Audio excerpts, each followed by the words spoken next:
안녕하세요 유튜브 시청자 여러분, 제자르입니다. 손흥민 선수의 토트넘의 모든 소식 전해드리려고 노력하는 제자르의 2024년 9월 23일 두 번째 영상이 되겠습니다. 자, 이번 영상은 정말 재밌을 예정입니다. 그래서 제가 자신있게 말씀드리겠습니다. 아직 구독 안하고 시청하시는 분들이 63%나 되는 상황인데요, 정말 이번 영상 재밌을 예정이니 이번 기회에 구독 좀 부탁드리겠습니다. 자, 채널 홍보는 여기까지 하고, 자, 이제 본격적으로 내용을 시작해보면요, 손흥민 선수가 브렌트포드와 경기에서 이 도움을 기록하면서 제가 이전 영상에 말씀드린 대로 이번 프리미어리그 시즌에서 손흥민처럼 한 경기에서 7개의 키패스를 뿌려준 선수가 없다는 통계가 공개가 되면서 손흥민 선수는 정말 이번 시즌에도 좋은 스타트를 보여주고 있습니다. 이런 상황에서 지금 손흥민 선수와 메디슨이 같이 세레모니를 하고 있잖아요.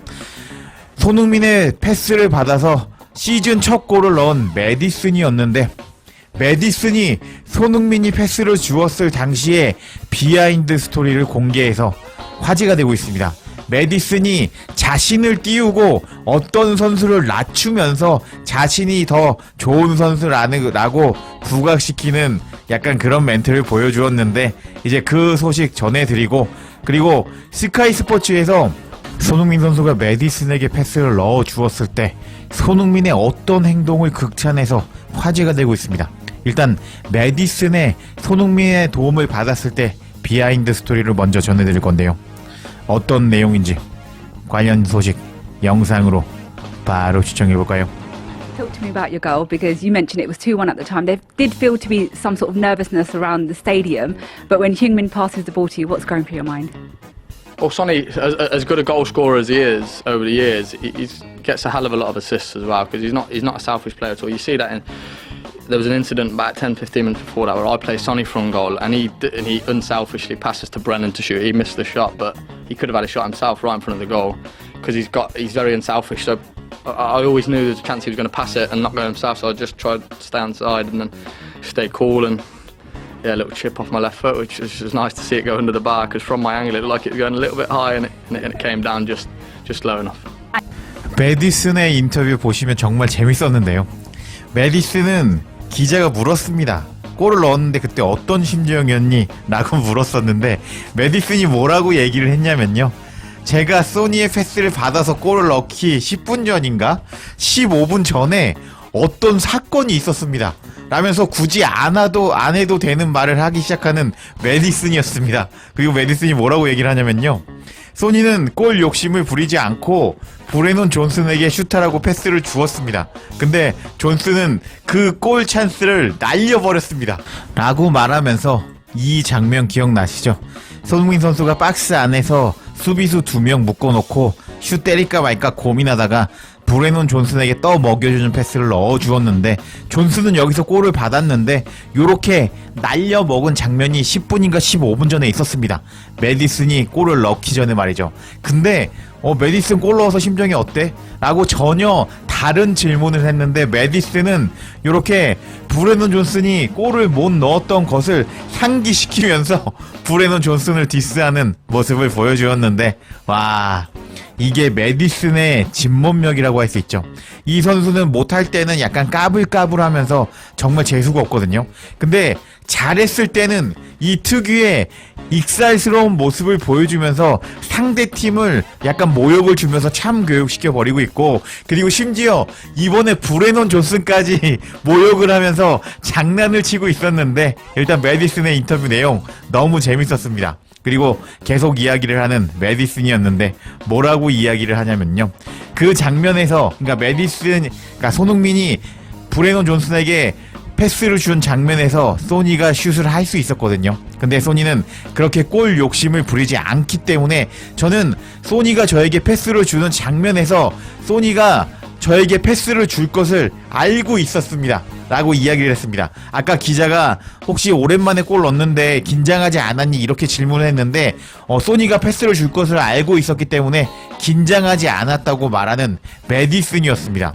그래서 메디슨은 인터뷰를 뭐라고 마무리를 짓냐? 그래서 소니가 패스를 줄 것을 알고 있었기 때문에 침착함을 유지하고 있었고 왼발로 칩슛을 시도할 수 있었습니다. 그래서 골대 안으로 들어갈 만큼 충분히 낮은 슛이었고 자신이 골을 넣을 수 있었다 하면서 메디슨 씨 이번에 골 넣은 소감은요? 라는 질문에 일단은 존슨을 까내렸고요. 재밌었고요. 그리고 손흥민 선수도 이타적인 선수라고 칭찬을 해주었고 그리고 자신도 골을 넣을 수 있었다면서 손흥민을 칭찬해주는 메디슨이었습니다. 와, 메디슨 이런 모습 계속 보여줬으면 좋겠습니다. 그리고 이제 스카이 스포츠도 메디슨의 골, 손흥민의 도움 장면에 대해서 반응을 했는데요. 뭐라고 반응했는지 이 소식도 영상으로 바로 시청해볼까요? Yeah, it's 3-1. It's only what they deserve. It's James Maddison. It's a fantastic team goal. One, Brentford are in the attack. Kevin Schade picks a ball up midway through Spurs' half and he drives at the back four. Basuma makes his tackle. He comes from nowhere. Has to get it right because he's on a yellow card. He wins the ball. Romero steps in, drives forward. He plays a ball down the side of the defenders and it's Son. He's 1v1. You think, is he going to go on himself because Pinnock comes across? Maddison comes down the left-hand side, he just leads the ball so he goes through Pinnock's leg. He's now 1v1 with Flecken. It's a lovely little dink over Flecken into the back of the net. 3-1 Spurs. 자, 영상 잘 시청하셨죠? 이 사람이 누구냐? 이 사람은 토트넘에서 센터백으로 뛰었던 마이크 도슨이라는 사람입니다. 현재 스카이 스포츠 해설위원직을 맡고 있는데 이 마이크 도슨은 손흥민 선수가 메디슨에게 도움을 주는 장면을 이렇게 설명했습니다. 소니는 1대1 상황이었고 메디슨도 왼쪽에서 뛰고 있었기 때문에 소니는 계속 드리블을 칠 수 있었지만 소니는 드리블을 치지 않았다. 그리고 소니는 피녹의 다리 사이로 패스를 주었고 메디슨은 소니의 패스를 받아서 이제 키퍼와 1대1 상황이 연출되었습니다. 하면서 이제 손흥민 선수가 여기서 이렇게 뛰고 있었거든요. 이렇게 충분히 뛰고 있었는데 메디슨도 이렇게 왼쪽으로 뛰면서 수비수들을 끌고 있었기 때문에 손흥민 선수가 이렇게 그냥 자기가 질주해서 골 욕심을 낼 수 있었지만 골 욕심을 내지 않았다. 손흥민 선수는 골 욕심을 내지 않고 이타심을 보여주면서 메디슨에게 패스를 넣어주었는데 이 패스가 메디슨에게 들어갔고 이 패스 덕분에 메디슨은 키퍼와 1대1 상황이 만들어졌고 그리고 메디슨이 침착하게 칩슛으로 마무리했다. 이렇게 설명하는 마이크 도슨이었습니다. 역시 스카이 스포츠에서도 손흥민의 골 욕심을 부리지 않는 이타심에 대해서 칭찬하는 모습을 보여줬습니다. 자, 그럼 이제부터 손흥민 선수와 메디슨의 시너지가 정말 이번 경기에서 엄청 났었는데 어떤 전술적인 변화가 있었는지 제가 설명해 드려보도록 하겠습니다. 일단 그것을 알려면은 이번 경기에 앞서서 사전 지식이 있어야 되는데요. 이번 경기를 하기 전에 엔제 감독은 정말 엄청난 위기 상황이었습니다. 왜냐하면요, 아스날에게 패배했지. 그리고 이제 2부 리그 14위로 성적이 너무 안 좋고 전력 차이가 엄청나게 차이 나는 코벤트리 시티와 에게 간신히 이겼습니다. 그렇기 때문에 이거 뭐야? 엔제 감독 전술 2부 리그한테도 읽혔네 하면서 정말 이번 경기에서 승리하지 못한다면 슬슬 후임 감독 리스트가 뜰 만큼 정말 위기의 엔제 감독이었습니다. 그래서 엔제 감독은 어떤 선택을 했느냐? 이것도 제가 한국 유튜버 중에서 유일하게 전해드렸을 소식인데 엔제 감독은 이번 경기를 앞두고 메디슨, 손흥민, 솔랑키, 존슨, 셉셉이 이렇게 주축 공격수 있잖아요. 전부 공개 훈련 모습에서 삭제해버리고 비공개 훈련을 시켰습니다. 그리고 마이키 무어, 랭크쇼 이런 애들이 슈팅을 하는 장면을 공개 훈련 장면에 넣어버렸습니다. 그만큼 이번 경기에서 뭔가 변화를 줄 것이다 라는 단서를 공개한 토트넘이었는데요. 그리고 이번 경기에서 손흥민 선수와 메디슨은 정말 엄청난 시너지 역할을 보여주면서 앞으로 상대 팀들이 저 조합을 어떻게 막지? 라고 고민을 여러 번 하게 만들었는데 어떻게 메디슨과 손흥민을 활용했는지 그 방법 한번 제가 분석해 보도록 하겠습니다. 자, 일단은 첫 번째 솔랑키의 골 장면을 한번 살펴보도록 하겠습니다. 일단 전방 압박을 기존과 똑같이 거는 토트넘이었습니다. 자, 여기 솔랑키가 있고요. 여기 셉셉이, 그리고 메디슨. 손흥민 선수가 제일 뒤에 있는 거 보이시나요? 여기서 손흥민 선수는 맨 뒤에 있었고 셉셉이와 메디슨이 전방 압박을 주도하고 있었는데 셉셉이가 1차 압박을 거니까 이 꿀벌 군단 선수가 당황했고 이렇게 패스를 주게 됩니다. 근데 메디슨이 그 기회를 놓치지 않았고 이렇게 공을 뺏어버렸습니다. 이렇게 공을 뺏었고 메디슨은요, 이렇게 박스 안으로 치고 들어가서 슈팅을 때렸는데, 자, 그게 어떻게 됐느냐, 이게 키퍼가 맞고 튕겨 나오면서 솔랑키가 쉽게 받아먹는 상황이 연출이 되면서 1대1 동점을 만들어 버린 토트넘이었습니다. 기존에는 메디슨이 이렇게 전방 압박을 많이 걸지 않는 모습의 토트넘이었는데요. 그거는 제가 그 뒤에 나오는 통계를 보시면 정확하게 이해가 되실 텐데, 근데 요번에는 메디슨을요, 이렇게 전방 압박을 시키는데 많이 활용하면서 전술을 바꾼 엔제 감독이었습니다. 그리고 손흥민 선수는 비교적 압박을 하지 않는 모습을 보여주면서 맨 뒤에 있는 모습을 보여줬습니다. 이러한 장면은요, 일단은 그 존슨에게 패스를 준 그 장면에도 확인할 수 있는데요. 자, 그 장면 한번 볼까요? 일단 메디슨이 요번에는 더 많이 뛰면서 밑에서 뛰는 모습을 보여줬습니다. 그리고 또 공을 인터셉트하는 모습을 보여줬거든요. 기존에 손흥민 선수가 정말 열심히 뛰어다니는 역할을 보여주었는데, 손흥민 선수는 이번 경기에서 그렇게 압박을 많이 뛰지 않는 모습을 보여주었고, 메디슨에게 전방 압박도 하고 후방에서 더 많이 뛰어서 상대편의 공을 뺏어라 라는 임무를 부여한 엔제 감독이었습니다. 그래서 이렇게 27분에 메디슨이 정말 또 열심히 뛰면서 공을 인터셉트 하는데 성공했습니다. 그리고 이렇게 손흥민 선수에게 패스를 주었습니다. 그리고 이 다음 장면이 정말 인상적이라고 할 수 있었는데요. 어떻게 되었느냐, 손흥민 선수는 이렇게 돌아서 질주하기 시작했고, 그 앞에는 솔랑키, 메디슨, 존슨이 질주하고 있었습니다. 기존에라면요, 손흥민 선수를 이렇게 왼쪽 측면에 두면서 왼쪽으로 손흥민 선수가 달리는 모습을 확인할 수 있었는데, 아스날과 경기에서 그랬죠. 벤 화이트 쪽으로 계속 질주하는 손흥민이었는데, 이번 브렌트포드와 경기에서는 손흥민을 사이드로 뛰게 만들지 않고 중앙으로 들어가게 지시한 엔제 감독이었습니다. 그리고 그 앞에는 손흥민 선수가 이렇게 바로 뛴 게 아니라 살짝 이렇게 속도를 늦추면서 방향전을 하면서 뛰었는데, 그 순간 메디슨이 후다닥 앞으로 뛰어나가고 있었고, 그리고 솔랑키, 존슨까지 3방향으로 역습을 시도하는 모습을 보여줬습니다.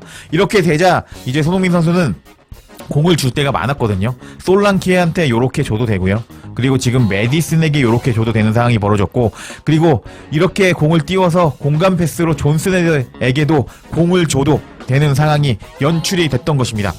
근데 이제 손흥민의 선택은 누구였느냐, 손흥민이 좀 더 공을 치고 들어가다가 이렇게 브레논 존슨에게 패스를 넣어줬습니다.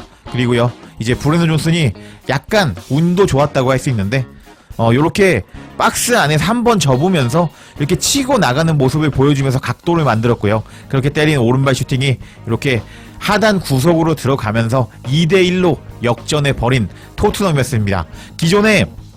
기존 같았으면요, 손흥민 선수가 여기에 있을 수가 없거든요. 항상 여기 있었습니다. 아스날과 경기에서는 저쪽에서 공을 받으려고 서 있는 손흥민이었는데, 이제 엔제 감독이 전술을 바꾸면서 압박을 메디슨에게 시켜버렸습니다. 그래서 메디슨이 공을 뺏었고, 그 공을 손흥민에게 전달해 주었고, 그 손흥민이 이제 공을 가지고 앞으로 나가면서 손흥민이 키 패스를 넣어주는 역할을 했던 것이 이번 꿀벌과 경기에서 핵심이라고 할 수 있습니다. 자, 이게 제 내피셜 아니냐고요. 자, 그럼 제가 통계를 가지고 와서 설명을 드려보도록 하겠습니다. 자, 이게 어떤 손흥민 선수와 메디슨의 히트맵이냐, 이 경기는 아스날과 경기에서 메디슨과 손흥민의 히트맵입니다. 지금 손흥민 선수는요, 지금 보시면 아시겠지만 왼쪽 윙어로, 와이드 윙어로 거의 왼쪽 측면에만 가 있는 모습을 보여줬습니다.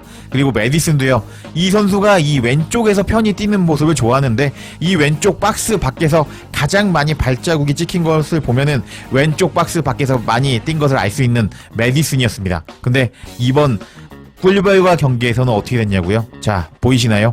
손흥민 선수는 요렇게 지금 박스 왼쪽에서도 많이 뛴 것 같지만, 결과적으로는 박스 밖 부근에서 여기서 가장 많이 뛰는 손흥민인 것을 확인할 수 있었고, 오히려 메디슨을 왼쪽 측면에서 더 많이 뛰게 만든 엔제 감독이었습니다. 그리고 엔제 감독은요, 메디슨을 이 밑까지 내려가서 수비도 하면서 공을 끊어라, 압박해라, 전방에서도 압박하고 후방에서도 압박하라고 지시한 것을 알 수 있는 이번 꿀벌 경기에서 메디슨의 히트맵이었습니다. 자, 그러면 제가 아까 말한 대로 상황이 연출이 이해가 되시죠?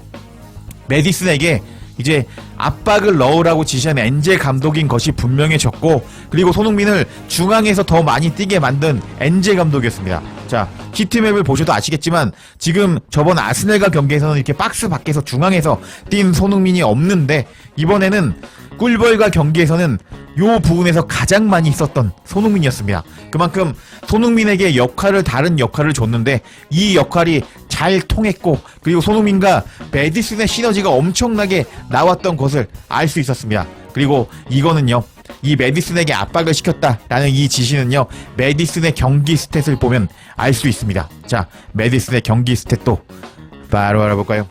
메디슨의 경기 스탯도 바로 알아보도록 하겠습니다. 자, 이 경기 스탯은요, 메디슨이 아스날과 뛰었던 경기 스탯입니다. 뭐 일단 메디슨은 패스 정확도는 좋아요. 94%, 그리고 기회 창출 2번, 그리고 63%의 터치를 보여줬고요. 드리블 성공을 한 번만 했는데 100% 성공했습니다. 그리고 뭐 긴 패스, 그리고 뭐 태클 성공, 그리고 가로채기, 회복, 리커버리, 드리블로 제침 등을 보여줬는데 여기 스탯을 보시면요, 메디슨이 지상볼 경험만 6번 시도한 모습을 알 수 있는데 4번만 성공했습니다. 그리고 수비적인 모습도 총 합해서 6번 하는 모습을 보여줬습니다. 이만큼 메디슨에게 아스날과 경기에서는 수비적인 임무 부여가 되지 않았던 것을 알 수가 있습니다. 자, 근데 이번 꿀벌과 경기에서는 메디슨이 어떻게 변화가 되었느냐? 일단 메디슨의 뭐 다른 것도 볼게요. 뭐 패스는 88% 나왔고요. 일단 기회 창출을 3번 했고요. 그리고 뭐 여러 가지 했는데 드리블 성공을 좀 많이 했습니다. 11번 시대에서 7번을 성공하는 모습을 보여줬고, 자, 이제 수비 스탯을 보겠습니다. 걷어내기 1번, 가로채기 1번, 리커버리 4번, 드리블로 제치는 것도 이제 3번을 하면서 엄청난 수비 스탯도 보여줬고, 그리고 여기 지상볼 경합 보이시나요? 이 선수가 큰 키를 가진 선수가 아니기 때문에 공중볼 경합은 아예 하지 않았지만 지상볼 경합을 무려 23번이나 시도했고 그 중에 14번이나 성공하는 모습을 보여줬습니다. 자, 아스날과 경기에서는요, 여기 보시면은 6개만 이제 몸싸움 경합을 하는 모습을 보여줬는데 이번 꿀벌과 경기에서는 무려 23번이나 몸싸움을 하는 모습을 보여줬고 14번이나 성공하는 모습을 보여줬습니다. 자, 그렇다면은 자, 이런 스탯이 의미하는 것은 무엇일까요? 엔제 감독은 아스날과 경기에서는요, 메디슨에게 볼 경합을 지시하지가 않았습니다. 그런데 이번 꿀벌과 경기에서는 야, 메디슨 너 적극적으로 볼 경합해, 그리고 빼서 그 다음에 손흥민한테 패스해, 이렇게 지시가 들어갔던 것을 알 수가 있습니다. 그래서 이런 엔제 감독이 메디슨과 손흥민에게 달라진 임무를 부여하면서 토트넘에게는 여러 가지 시너지 효과가 나왔습니다. 일단 메디슨의 기회 창출 횟수가 늘어났습니다. 그리고 손흥민 선수도 중앙으로 침투하면서 압도적으로 키패스를 7개나 뿌려주는 모습을 보여주면서 일단 손흥민 선수의 키패스도 늘어났습니다. 그리고 결과적으로는 이 경기에서 또 승리할 수가 있었습니다. 이렇게 엔제 감독은 손흥민과 메디슨에게 다른 임무를 부여하면서 메디슨과 손흥민의 시너지가 더 좋아졌다고 할 수 있는데, 원래 전술은 계속 발전하고 그 전술에 파이법이 생기고 그 다음에 그 파이법이 생기면서 계속 발전하는 게 축구 경기라고 할 수 있는데요. 일단 엔제 감독이 경질 위기 앞에서 그동안 변화가 없었던 손흥민과 메디슨의 임무에게 변화를 줬기 때문에 이제 앞으로 상대 팀들이 어떻게 이 손흥민과 메디슨의 이용법을 공략할 수 있는지가 중요하다고 할 수 있겠습니다. 근데 공략이 바로 되지 않는다? 그러면은 손흥민과 메디슨 이 방법으로 계속 상대 팀을 부술 거기 때문에 손흥민 선수의 일단 도움 개수는 정말 어마어마하게 올라갈 것이라고 생각할 수 있겠습니다. 여하튼 이게 제가 요번에 분석한 손흥민과 메디슨의 전술 조합, 그리고 엔제 감독의 전술을 어떻게 변화했는지에 대한 소식이었습니다. 그리고 이제 요번 주 금요일부터 유로파 리그 경기가 시작이 됩니다. 토트넘 기준으로요. 그래서 이번 유로파 경기를 앞두고 손흥민 선수가 유로파 리그에 대한 인터뷰가 진행이 되었는데 그 관련 손흥민 선수 관련 인터뷰도 한번 알아보도록 하겠습니다. 해당 손흥민 선수의 인터뷰는 영국에서 발품을 팔고 계시는 이건 기자님을 통해서 전해졌습니다. 유로파 리그에 대한 질문을 받은 손흥민 선수였는데요. 그러자 손흥민 선수는 우리가 참가하는 모든 대회는 도전할 만한 가치가 있는 대회라고 생각합니다. 저에게 매년 열리는 모든 대회는 도전하고 싶은 기회인데요. 우리는 잘 준비되어 있고 좋은 대회이며 진지하게 생각한다면 좋은 경기를 할 수 있다고 생각합니다. 첫 번째 경기는 항상 중요한데요. 목요일에 좋은 출발을 할 수 있기를 바랍니다. 그리고 저는 더 이상 18살이나 19살이 아니기 때문에 모든 대회, 모든 경기는 저에게 금과 같은 가치가 있습니다. 모든 대회는 저에게 매우 중요하고 소중합니다. 유로파 리그, 카라바오컵, FA컵, 프리미어 리그 등 모든 경기에 최선을 다하고 있습니다. 제가 준비하는 방식과 매일 생활하는 방식은 모든 경기 하나하나에 집중되어 있습니다. 목요일까지 푹 쉬고 컨디션을 잘 조절해서 토트넘에서 또 다른 좋은 경기를 하고 팬들에게 승리를 안겨줄 수 있기를 바라고 있습니다. 하면서 약간 서글픈 이야기죠. 자신은 더 이상 18살이나 19살이 아니기 때문에 지금 모든 경기 하나하나가 나한테는 소중하고 금과 같은 가치가 있고, 그래서 나는 모든 경기에 집중하고 있고, 그래서 좋은 경기를 보여줄 수 있도록 노력하겠다. 유로파 리그에서 우승도 하겠다라고 이야기를 하는 손흥민 선수였습니다. 이렇게 손흥민 선수가 이제 자신에게 시간이 얼마 남지 않았다면서 유로파 리그에 집중하겠다는 이야기를 하자 토트넘 팬들은 감동하며 다양한 반응을 보여줬습니다. 그럼 토트넘 팬들이 무슨 반응을 보여주었는지 한번 살펴보도록 하겠습니다. 우리는 유로파 리그에서 우승해야 합니다. 라면서 이번 기회에 우승 한번 해보자 라는 팬도 있었고, 그리고 한국 팬도 있었는데요. 소니의 유일한 우승컵을 얻을 수 있는 가능성이 있는 대회지 라고 반응하는 팬도 있었고요. 얘들아 가보자 라고 유로파 리그 잘해보자고 반응하는 팬도 있었습니다. 그리고 다른 팬은요, 소니가 은퇴하면 울면서 잠들어 버릴 것 같습니다 하면서 손흥민 선수가 이제 자기는 19살, 20살이 아니기 때문에 이제 시간이 얼마 남지 않았다라는 뉘앙스로 인터뷰를 하자 슬퍼하는 팬도 있었고요. 그리고 현재 우리 리그 순위는 끔찍하네요. 국내 컵 대회 유로파 리그가 더 중요한 것 같습니다. 우리가 어떤 컵 대회든지 간에 우리가 최선을 다한다면 우승할 수 있습니다 하면서 일단 리그는 조금 안 좋으니까 컵 대회 우승 노려보자 라고 반응하는 팬도 있었고요. 그리고 소니는 우리와 함께 반드시 뭔가를 얻어야 합니다 하면서 소니가 은퇴하기 전에 토트넘과 함께 우승하자 라고 반응하는 팬도 있었습니다. 그리고 다음 반응을 한번 살펴볼까요? 소니의 인터뷰는 감동적이야 유유 하면서 슬퍼하는 팬도 있었고요.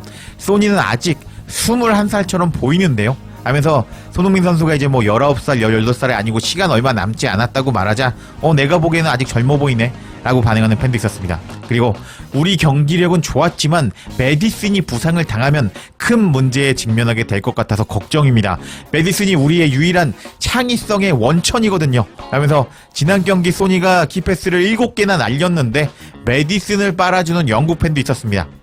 뭐 그렇다고 치고요. 그리고 엔제가 카라바오컵 대하듯이 유로파에서 뛴다면 우리는 우승 가능성이 없습니다 하면서 지금 카라바오컵에서는요 엔제 감독이 정말 2군을 내보내고 있거든요. 근데 유로파 리그에서는 그러지 말자 라고 반응하는 팬도 있었고, 소니 우리는 당신을 사랑하고 응원합니다.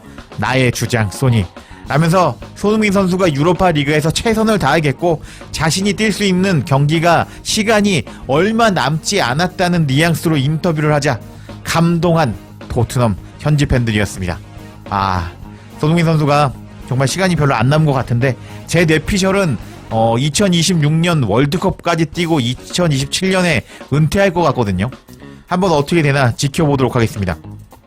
그래서 이번 영상에서는요 일단 메디슨이 참 재밌는 이야기를 해줬다는 얘기 전해드렸고요.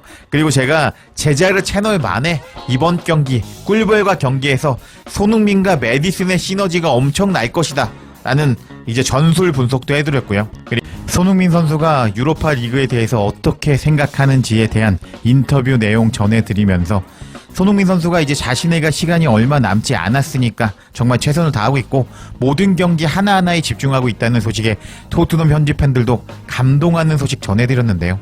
자, 이렇게 영상을 만들다 보니 거의 30분짜리 영상을 만들게 되었는데 끝까지 시청해 주신 분들 감사드리고 제가 또 흥미로운 소식이 있으면 바로 전해드릴 것을 약속드리겠습니다. 제자르의 영상 놓치지 않도록 알림 설정해 주실 것을 부탁드리며 영상 마치겠습니다. 구독과 좋아요, 댓글은 사랑입니다. 감사합니다.